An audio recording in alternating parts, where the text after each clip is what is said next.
Welcome back to the NCAA Cross Country Show. I am back. I'm your host, Gordon Mack. It's been a long time since I've been here doing this show. Been a lot of things that happened since I last been with you guys on YouTube. You look at our homepage here. I'm trying to figure out when the last FloTrack NCAA show was.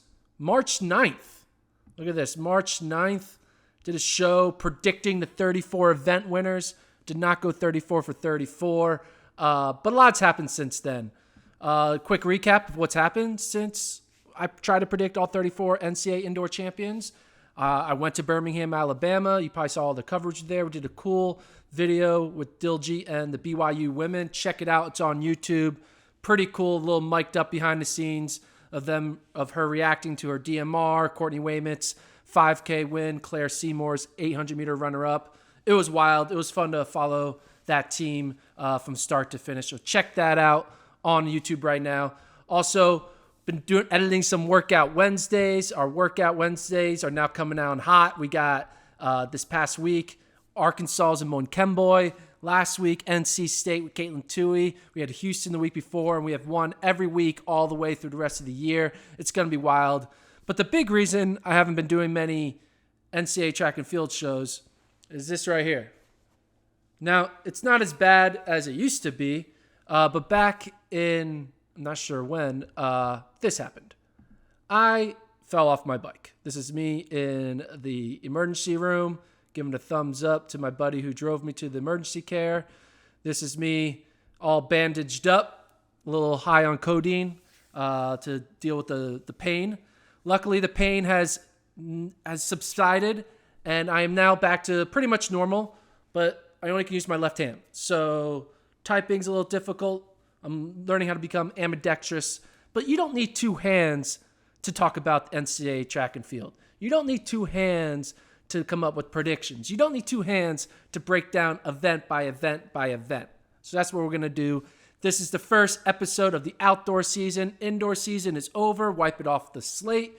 We've had a lot of crazy action go down already, from stuff at Texas Relays. You had Abby Steiner do the crazy sprints at the LSU meet. We've had a few distance races go down at Stanford, some at Ole Miss. It's been great, and we're going to bring it all to you today, as this is the first look at the NCAA rankings for the outdoor season.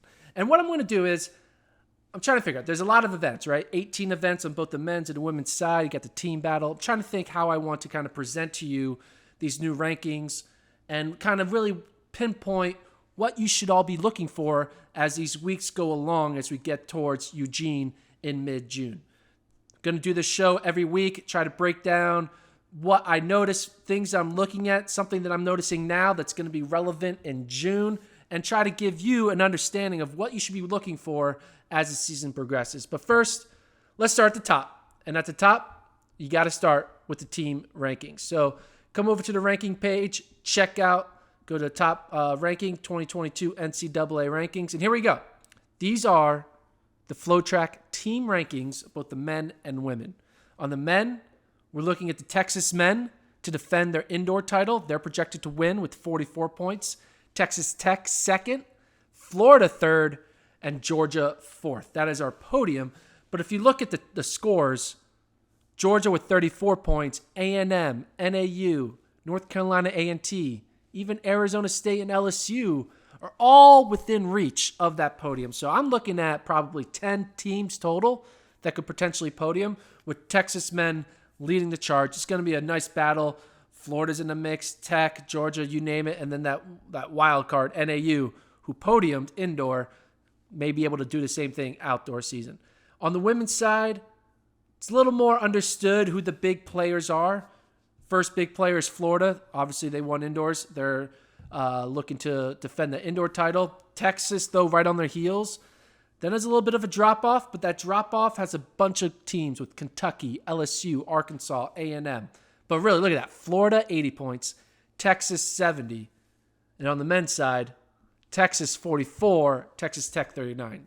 So clearly, it's not the same type of competition from men to women. Women, it's very top-heavy. There's like two teams, 3 to 4 other teams that all are going to score a majority of the points. On the men's side, it is spread out. Spread out everywhere. From any team can pretty much win it. It's going to be very hard to predict. But I'm going to do my best to try to predict. So, we got the team. So, we know the teams.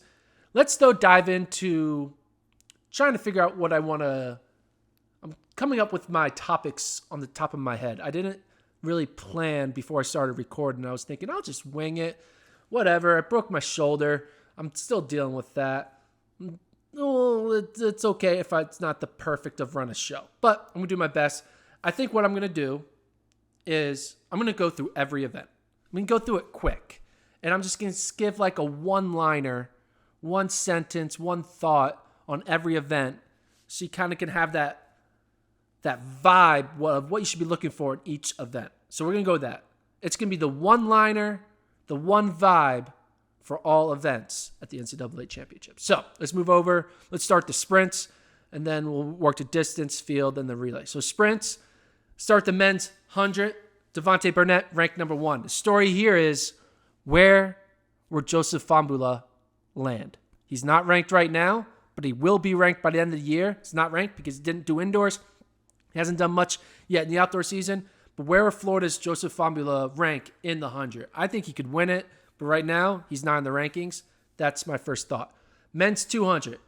I think the question is, can Matthew Bowling find redemption?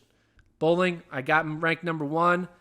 I still believe in him. Javante Harding, close second. Fambula there in third. I believe in Bowling. Gonna rank him 1. But the question is, can Bowling finally show up when it matters most at an NCAA championship? 400, world record watch. Okay, maybe not world record. American record watch? Randolph Ross is unreal. He's going to win this event. The question is how fast he's going to run. I'm sure he's eyeing to run another 43-second run. Could he get closer to the American record? I mean, it'll be wild if a college kid is breaking an American record, but I know he's thinking that. He was thinking world indoor record, and he almost got it. So that's the storyline of the 400. 110 hurdles, Trey Cunningham. Can he break the college record? Could he break Grant Holloway's record? It sounds crazy because Holloway we're watching in real time an all-time great before our eyes. And if during that greatness, his college record gets broken, that'll be insane. But, I could see Trey Cunningham striking fire and running 12.99. I know it's crazy, but I can see it. 400 hurdles. My one-liner here is, with arms wide open. I don't know if that's the right phrase. It's the most open race of all opens. Sean Burrell, he's kind of a wild card. You have a bunch of guys like, you have the M's, I call them. You have Malik Mativer, Motali Mpoki. Oh, I'm so bad at this. And then there, Monteficello of Texas. A lot of M's. I know that's not really good analysis, but I just feel like no one has really taken hold of the men's 400 hurdles yet. And I think right now, I look at all 8 of those names, and I could see all 8 of those names winning in Eugene. Again, that's in April, but I could see all 8 of these guys winning in Eugene. Women's 100. I think it's going to be, can Abby Steiner find a way to win this? I look at Abby Steiner. She's clearly the favorite in the 200. She's looking at bigger things beyond NCAAs. But I think one big achievement that she can still achieve that has yet to be really, we know she's going to win a 200, but if she finds a way to win also the 100 and have their 200 on top of that, I think that's going to be like a big one. It's to be a big Bowerman moment. It'll be a big all-time moment because Julian Alfred is good. Obviously, Melissa Jefferson off the 60 win. Grace Stark is good. You have Celia Barnes has run well. There's a lot of good female sprinters in the college scene right now. If Abby Steiner can come out on top of not just the 200, but also the 100, that would be, woo! It'd be like, all right, watch out for this girl. She's the real deal. That's my thoughts on the 1 and the 2. Can Abby pull off the double? 400, I look at this as kind of the most contested race. Cherokee Young, she's run 50 flat. Kennedy Simon's legit. Talitha Diggs, she won indoors. Alexis Holmes, she's been consistently running 50 points. I look at this race as kind of similar to the men's 400 hurdles. It's anyone can win it. It's who's going to have it on that day. and I look at this race, I see 5 names that could all win. I would say my top 5 ranked women, one of them will win. And I could see a situation, I think one of those top 5 will win. That's not that really big of a deal, but you know what I mean. Women's 100 hurdles. This, I think, is going to be a marquee woman versus woman, like 1-2 punch. It's going to be Armstrong versus Stark. Stark versus Armstrong. They're going 1-2, and they're going to push each other, and it is going to be wild seeing these 2 women go at it. It's kind of hard to pick one. Right now I'm having Stark number 1 in April, but Armstrong is legit. They're going to push each other, and that's going to be a good head-to-head matchup, one of my favorite head-to-head matchups of the meet. 400 hurdles, kind of an unknown. Obviously, 400 hurdles, we've been blessed with the greatest 400-meter hurdlers of all time. Sydney McLaughlin, Dalilah Muhammad, Shamia Little coming in hot. You have Anna Cockrell running well. It's been year after year of great 400-meter hurdling, and it seems kind of like a down year right now, but this is kind of a wait and see. I mean, I like Britton Wilson of Arkansas. She kind of interests me, but I don't know. I'm going to have to do a whole a wait and see on the women's 400 hurdles. All right, let's move over to the distance. Men's 800. I think it's going to be, I'm going to want the story to be about Jonathan Jones, but I really think in the end, Brandon Miller is going to grab it by the horns, and Brandon Miller is going to try to have a Donovan Brazier-esque run, go out there, throw down a 143, and it's going to be pretty wild. It also is going to be a big race for the Texas men. You got Jonathan Jones projected to get 2nd, and then they look to get 5th and 6th with Bizimena and Carroza. Big points for the Texas Longhorns. 1,500, low-key, a wild race. Typically, the 1,500, you have 2 guys. You had the Hawker versus Nagoose, or you had the Josh Kerr versus, what was his name? Oh, my goodness. Wisconsin guy. Oh, my God. I can't believe I forgot his name. This is embarrassing. This is very embarrassing that I can't remember Oliver Hoare's name. I remembered it. But yeah, you get what I mean. There's always 1 to 2 guys, and it's either 1 or 2. Here, I see Garcia Romo, Yara Nagoose, Iliad Kipsang, and yes, Anas Isai of South Carolina. He could win this. He could blow everyone away. Right now, he's ranked 4th. I think that's going to be a wild 1,500. And I think those top 4 are all world-class 334, potential 333 type guys. Men's 5K and 10K, it's going to be similar to the indoor season. It's going to be how great can NAU do. We know they got Abdi Hamid Nur. I think he's going to go 1-1 in 10K and 5K. They also have Nico Young. I have Nico Young going 3rd and 5th. They also have Drew Bosley. I don't have Bosley scoring in either, but they have. It's going to be interesting how this dynamic duo of Nico and Nur handle a 5K, 10K. Stanford's got their guys, obviously, with Kai Robinson, Hicks, and Sprout. You have other notable people like Amon Kemboy, Adrian Wildershut, Beatlescombe, Herrera. It's going to be great, but can Abdi Hamid Nur follow up indoors with another double? That's my storyline there. And then last, men's 3K steeple. This is kind of similar to the women's 400 hurdles. I'm kind of not interested in it yet. I need one of these guys, Smeaton, Baston, Candy, to do something special. Haven't seen it. It's a wait and see for me. That'll be as American Idol be, that's a no for me, dog. Women's 800. Also kind of very similar. This is another, I have a lot of passes. Women's 800, for me, is kind of like a pass. Lindsey Butler's good. Claire Seymour had a good run indoor. But when one of these women breaks 2, I'll be all in. Women's 15. This is just a confusing one because there's a lot of great 1,500-meter runners out there, like Caitlin Toohey, Courtney Wayman. I could go on and on. A lot of these other good distance. Taylor Rowe probably can run a good 1,500. They're not doing it. So this seems like an event where we're looking for that new star. Right now I have Michaela DeGenero, 8th. She won indoors.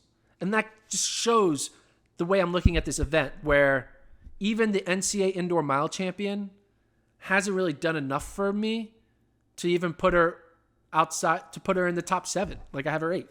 So that's going to be an interesting to see kind of who takes over. And I think, whoever does end up winning this 1500, I think it's going to be like the breakout runner of the meet.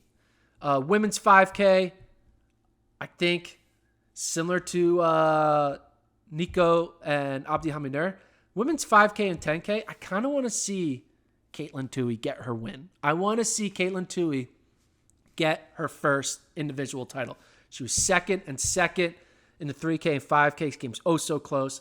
I think this will be potentially the motivation that she's going to need to get her first win. And, sorry, my shoulder is starting to hurt a bit. There's some good runners, right? Obviously, Lauren Gregory, Mercy Chilanga, NCAA cross-country champion. Lauren Ryan's good. Taylor Rowe. So there's some good competition. So it'll be hard for Caitlin to win it. But that's the storyline I'm looking at there is can Caitlin Toohey get her first individual title. And then women's 3K steeple. I think this might be the most marquee event. I think this is the event where the winner might actually go to Worlds. And that is Courtney Wayment. I don't think the winner of the 10K, 5K, 15, or 8, I don't think any of those women are making their world team. I think Courtney Wayment could make the world team in the women's 3,000-meter steeplechase. So I'm excited to see how much she finally takes the next step after winning the 5K. And then, there's some other wild cards in that women's steeple. Joyce Camelli's pretty good. Kaylee McCabe of West Virginia, she's been dealing with some injuries, but she's got a great kick. It's gonna be pretty interesting. But that's my women's steeple rankings. All right, down the home stretch, field events. Going to do some rapid fire here as we're already 17 minutes into this podcast. Men's high jump, Vernon Turner. He's my lock. I'm already saying it. He's my lock. Men's pole vault, Sanjay Gordesman. He is not my lock. My lock is Zach McWhorter. I'm just going to go with the locks here in the field events. So I'm going my lock with the second-ranked guy. Men's long jump. It's not bowling. Too much workload. I think it's going to be Kerry McLeod, my second-ranked guy. He is my lock. Triple jump. Who is my lock? I got to go with Emmanuel Imaji. He's on his home track. Triple jump champion from Oregon. That's my lock. Men's shot put. I got to go with Adrian Paperi. He's got important things on his mind, like trying to get another team title. He's ranked second. He's my lock to win. Discus throw. Turner Washington. He's a Bowerman dude. He's second. He's my lock to win. Hammer throw. Let's go wild. Hammer throw?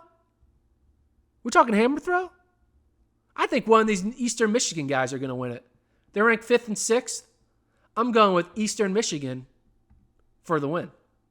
Javelin throw, it's going to be a Mississippi State athlete. They dominate this event every year. One year they went 1, 2, 3. So DJ Johnson right now is my heavy favorite. And then men's decathlon, I think Kyle Garland is going to find a way to take this one. He's ranked second behind Aiden Owens, who won indoors. But I'm going with Kyle Garland. All right, women's locks, high jump. I got to go with Giddens of Texas over a former teammate in Diston. Pole vault, got to go with Baxter at Virginia Tech. Long jump, I'm going with Jasmine Moore. And triple jump is Jasmine Moore. Jasmine Moore is going to be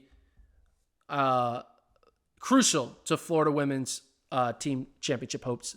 She can't do worse than 18 points. So she's either got to win both or win one and get second. That's how much they're relying on her.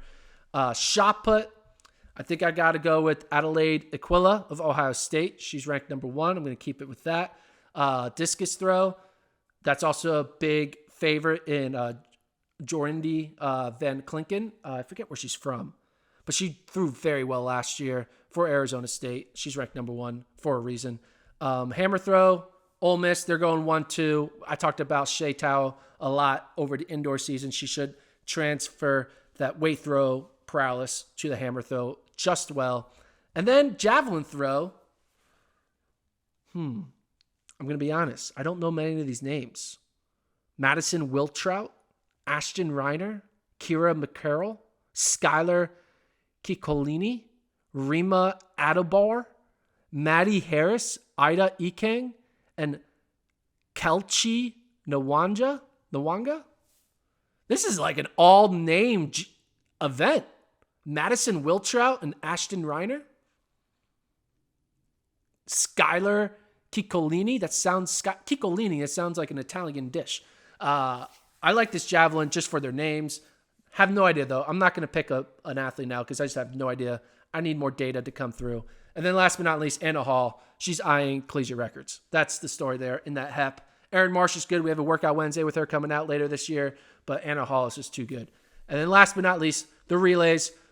Where are our relay rankings? You got to click over to the more to get them. Relay rankings right now, we're going Florida men in the 4x1, Florida men in the 4x4, Texas women in the 4x1, Texas women in the 4x4. So I'm looking at a sweep from the Florida men and a sweep from the Texas women.